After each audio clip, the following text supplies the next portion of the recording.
오늘 첫 번째 이야기는 이재명 대통령의 G7 정상 외교를 한번 얘기 한번 해보겠습니다. 근데 이게 참 그런 것 같아요. 여러분들 기분 나빠하시는 분들이 있어요. 감히 누구랑 비교를 하느냐. 근데 비교해야 잘하는 걸 알 수 있거든요. 비교를 안 하면요. 이재명 대통령이 잘하는 게 뭔지를 원래 그렇게 하는 것처럼 보이는 측면이 있어갖고 자, 그리고 저는 품격, 격을 보여줬다 이렇게 말씀드리고 싶은데 하나씩 잠깐만 훑어보겠습니다. 오늘 개요는. 자, 지금 EU 지도부와 첫 회동했다가 지금 이야기 나오고 있죠. 저분들이 뭐냐면은 EU 정상회의 상임의장 왼쪽이고요. 그리고 지금 집행위원장이 오른쪽 분이에요. 폰데어 라이언. EU는 이제 유럽 연합을 이야기하는 겁니다. 그렇죠. 이걸 제가 전제를 하나 이야기하고 갈게요. 저런 정상회의 G7, G20, APEC 솔직히 말씀드리면 다 친목 모임이에요. 근데 그냥 만나기가 명구스러우니 주제를 갖고 만나는 거지. 자, 그다음에는 이제 영국 총리. 영국은 지금 영국 총리하고 정상회담했는데 이제 FTA 개정 문제를 이야기했고요. 그다음에는 여러분들 잘 아시는 룰라. 브라질 대통령인데 이 두 양반은 상황이 좀 비슷해. 그렇죠. 네. 검찰로부터 당해가지고 살아 돌아온 사람들이야. 브라질도 어마어마하게 땅덩어리도 크고 그쵸. 엄청납니다. 예. 잠재력 있는 나라고. 그다음에 이제 캐나다 총리. 캐나다에 아직도 총독이 있습니다. 총독이 있고. 자, 안보 방산 협력 심화에 나가자. 캐나다도 우리 6.25 때 파병했던 국가이기도 하고요. 그리고 관심이 집중됐던 이시바 총리, 일본 이시바 총리. 근데 오늘요, 제 느낌이었는지 모르겠는데 사진 찍혀서 나온 거 보면 긴장했죠. 이시바가 굉장히 주눅 들어있는 예, 느낌이에요. 굉장히 긴장했습니다. 봤어요. 예. 다만 그렇게 본 게 아니었군요. 예. 일단 여기까지 해서 트럼프를 못 만난 거. 못 만난 게 아니라 제가 뭐 명구스러운 이야기지만 사실 좀 국제사회의 깡패입니다. 그렇죠. 어제 보셨잖아요. 야, 이란 대통령도 어디 숨어 있는지 알아. 내가 폭격하기 전에 나와 자수해. 이런 거 있잖아. 그러니까 트럼프는 다자 회견을 원래 반대하는 스타일이고, 그다음에 지금 G7의 그 참석한 정상들 모두 자기랑은 별로 친하지 않은 정상이니까 그냥 간 거죠. 네, 트럼프 없어서 분위기가 훨씬 더 화기애애했다라고 그렇죠. 예. 생각합니다. 어제 어떻게 보셨어요? 우리 박승호님. 그 트럼프가 또 도망갔잖아요. 네. 근데 제가 판단할 때는 이재명 대통령이 선수 치는 게 어떨까 싶은 생각이 들어요. 만나자 먼저 제안도 좀 하고. 근데 지금 트럼프가 방금 때는 국제적 깡패라고 했잖아요. 근데 트럼프가 저렇게 강성으로 나가면 우리 이재명 이재명 대통령 만만치 않은 분인데 벌써부터 저기 무시하면 안 될 텐데요. 네. 그러니까요. 네. 자, 그리고 그 다음 거 한번 보여주시면은 이게 이제 전체 정상들 사진인데요. 오늘 연합뉴스 사진은요. 빗길려가지고 이재명 대통령이 잘 안 보이는 사진이 있었어. 이거 찾느라고 엄청 시간이 걸렸는데 딱 가운데 있죠. 저 뒤에. 센터. 이게 이재명 대통령만 저는 보였어요. 그러니까 이게 이런 게 있어요. 만약에 맨 오른쪽 사이드나 왼쪽 사이드에 서면은 그거 갖고 또 난리 나죠. 난리인데. 왕따를 당했니 뭐하니 막. 너만 보인단 말이야. 자, 땡겨보겠습니다. 땡겨보면은 이렇게 이재명 대통령의 늠름한 모습이 좀 보이는 것 같고요. 조금 더 이제 보면은 오늘 핵심은 뭐냐면 이재명 대통령의 친화력이에요. 예. 네.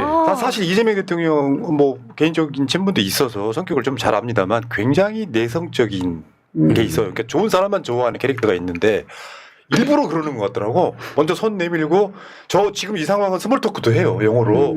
와. 새로운 매력 발견입니다. 그다음 사진 한번 볼게요. 지금 젤렌스키하고도 지금 쫄았지? 악수하는 장면이 나오고 있고. 다음에 이제 그다음에 이제 룰라. 어깨동무. 굉장히 여유 있어 보이시네요. 예. 야, 룰라하고 비슷하게 생긴 게 지금 인도 모디죠. 예. 헷갈렸습니다. 잘 모르고 있어요.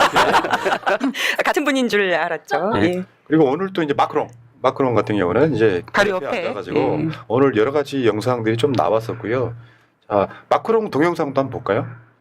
저런 상황에서 지금 마크롱이 끼부린다는 바로 그 동영상인데 자세히 보세요. 손 보죠, 손. 이재명 대통령한테 윙크하는 장면. 윙크하고 손을 이렇게 딱 엄지척합니다. 네.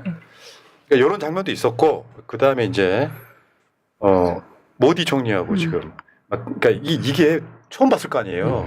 근데 다 친하게 지내는 모습이 왜냐하면요, 여러분들 이게 당연한 거라고 생각하시죠. 윤석열 어떻게 했어요? 멀뚱멀뚱 짝다리 혼자 고립돼 있었지 않습니까? 네. 그러니까 이재명 대통령이 대단하다는 이유가 뭐냐면 그 정상을 만날 때마다 그 정상의 아이스 브레이킹을 다 준비를 하는 겁니다. 지금 보시는 저 장면 같은 경우에는 영화에 대한 이야기를 미리 준비해 가서 거기에 대한 액션 얘기하면서 두 분이 빵 터지고 통역사들까지 되게 좋은 분위기였다고 합니다. 이게 지금 인도는요, 여러분들 아시는 것처럼 할리우드 다음가는 영화의 나라예요. 그렇죠. 발리우드라고 그래갖고. 그러니까 이런 거 준비해가지고 딱 이야기하고 지금 룰라는 룰라를 상대로 하는 주제가 준비돼 있고 뭐 남아공은 남아공대로 그렇죠. 준비돼 있고 네. 다 그걸 준비해가지고 상대방 마음을 녹이더라고요. 그러니까 이 짧은 시간에 사실 안 가도 되는 G7을 가야 했던 이유는 저렇게 보이거든요. 친화력 막 보이니까 좋아서 막 난리가 나지 않습니까? 윤석열하고 다른 모습을 봤습니다. 특히 그 윤석열처럼 그 검찰총장 같은 험악한 얼굴이 네. 아니라 이재명 대통령이 갖고 있는 고유의 그 뭐랄까요? 아주 개구진 그 얼굴이 있거든요. 그 얼굴이 정상들의 마음을 녹인 것 같습니다. 그러니까 인도 모디 총리 같은 경우는 또 김정숙 여사 타지마할 그 초청장 좋냐 안 좋냐로 그렇죠. 굉장히 마음에 부담이 있었을 부끄러우면서 거예요. 부담도 겪었고 그 전 대통령에 대해서는 예 그런데 이제 이재명 대통령 만나서는 기분이 확 바뀌었다. 예. 네. 종상들 입장에서도 보면 이재명 대통령이 궁금할 수밖에 없잖아요. 내란 일어났는데 6개월 만에 극복하고 대통령이 됐어요. 본인들 입장에서 보면 쉽게 표현하면 신이 본다 이런 느낌이에요. 어떤 사람이 시인이 나옵니다. 아마 이재명 대통령 질문을 굉장히 많이 받으셨을 것 같아요. 아, 그럼요. 대한민국 민주주의 희복력에 대한 그런 모습을 다 지켜봤었기 때문에 예. 자, 그런 상황이었고요. 지금 실제로 보도 보면 G7 초청국들이 한국 민주주의 회복력에 관심이 높았다. 한국 민주주의 회복력이. 왜냐하면 사실 제가 계속 G7을 말씀드리지만 원래는 러시아까지 있었다니까요. 지혜였죠. 근데 얘네들이 이런 거 약간 뜨끈의식이 쩔어있는 모임이긴 해요. 아까 말씀드린 것처럼 의지가 있는 게 아니라 이런 측면이 있어. 아무리 상임이사국에 중국, 러시아가 있어가지고 세계를 끌어가는데 걸림돌이 돼 있어. 그러니까 미국 중심인 G7 같은 데서 예전에 러시아 빼버리고 G7 같은 데서 자기들끼리 친목 모임 하는 거예요. 니 배신하면 죽는다 하고 밥 먹고. 그러니까 실제 이 정상회의에서는 어떤 결과가 도출되긴 힘들어요. 그렇죠. 오랜만에 만났으니까 우리끼리 잘 지내보기로 약속해. 그 정도로 끝내는 거예요. 그런데 지금 이게 그 정상들 입장에서 보면 저기 나와 있잖아요. 유엔 사무총장이 이 대통령에게 한 말입니다. 유엔 총회에서 한국 민주주의를 들려달라. 뭐 이런 총이 얘기 초청한 하는 거죠. 그러니까 정식으로. 신입 하나 들어왔는데 굉장히 독특한 굉장히 야무진 사람 하나 들어왔어. 상견례 좀 합시다. 이렇게 보시면 됩니다. 네, K 민주주의가 핫 이슈니까요. 네. 저는 무엇보다 이번 정상회담에서 가장 기억나는 거는 남아프리카 공화국과 옛날 윤석열이 그 대담했을 때 쩍벌하고 메뉴판 보듯이 이러고 있었는데 그래서 그 표정이 되게 안 좋았거든요. 그래서 이 사진들을 보면 이재명 대통령 옆에 항상 남아프리카 공화국 대통령이 붙어 있습니다. 너무 좋은 거죠. 아, 비교샷으로요. 이상한 뒤지 새끼 하나 보다가 이런 식으로 하셔야 돼요. 세시군요. 얼굴 빨개졌어요. 지금. 깜짝 놀랐어요. 보여드려요? 있는 사람이 이런 것들이 편안인데 그런 생각을 하실 수 있어요. 긴장하십시오. 그러니까 이거 있어 외교는요. 이제 뭐 제일 중요한 게 의전이거든요. 이걸 이제 네. 다른 용어로 프로토콜이라고 하는데 기본하기가 어려운 거예요. 기본하면 잘했는지 못했는지 몰라요. 윤석열이가 이재명 대통령 입장에서 고마울 수밖에 없지. 진짜 너무 못한 걸 보여줬기 때문에 기본만 해도 잘한다는 느낌이 있는데 저는 앞으로 이게 데뷔전이잖아요.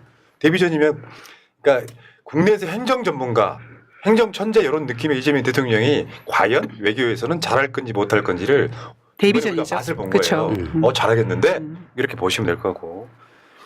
얘기 조금만 더 진행시켜 볼게요. 뭐냐면 이게 있어. 지금 일정만 보여주세요. 외교가 연속돼 있거든요. 6월 24일 날부터 나토. 그다음에 9월 9일 날 유엔 총회, 바쁘다. 10월 말에 아세안 정상회의, 10월 말부터 11월 초까지 에이펙. 에이펙. 그다음에 11월 달에 G20 있어요. 근데 저 일정 중에 나토는 안 가도 되거든요. 윤석열이가 감으로써 이상해지긴 했죠. 근데 지금 소위 수구 보수 언론들이 이재명 대통령 나토를 가야 된다고 된다. 선동하고 있고 요거 문제 때문에 이재명 대통령의 외교 안보 라인에서 싸우고 있다까지 보도를 해요. 악의적 가짜 뉴스죠. 사실 안 가도 되는데 사람이라는 게 있는 게 있거든요. 박근혜 때 담배값을 올려요. 그러면 문재인 정부로 바뀌면 담배값 내릴 수 있을 것 같죠. 힘들죠. 안 되죠. 그게 잘 안 돼요. 그럼요. 국제법적으로도 불가능해요. 담배 같은 경우 가격을 내리는 건 불가능해요. 아, 문재인 정부에서 흡연을 조장한다 뭐 이런 얘기 네. 막 나올 거고요. 그러니까 나토를 한번 이렇게 간 왔으니 가야 된다 주장하는 쪽과 가지 말아야 된다 주장하는 쪽이 부딪히게 돼 있는 거예요. 이걸 어떻게 현명하게 풀지 저는 궁금하긴 합니다. 왜냐하면 나토는 북대서양 조약 기구잖아요. 유럽 사람들이 옛날 러시아랑 소련이랑 싸우기 위해서 만든 우리가 거기를 왜 갑니까? 그래도 윤석열이 워낙 가서 개판 쳤으니까 또 이재명 대통령이 가서 또 품격 한번 올려주는 것도 나쁘지 않다고 생각합니다. 예, 수습하고 오는 우리 거죠. 박승호님 어떻게 보십니까? 나토 가야 돼요 말아야 돼요?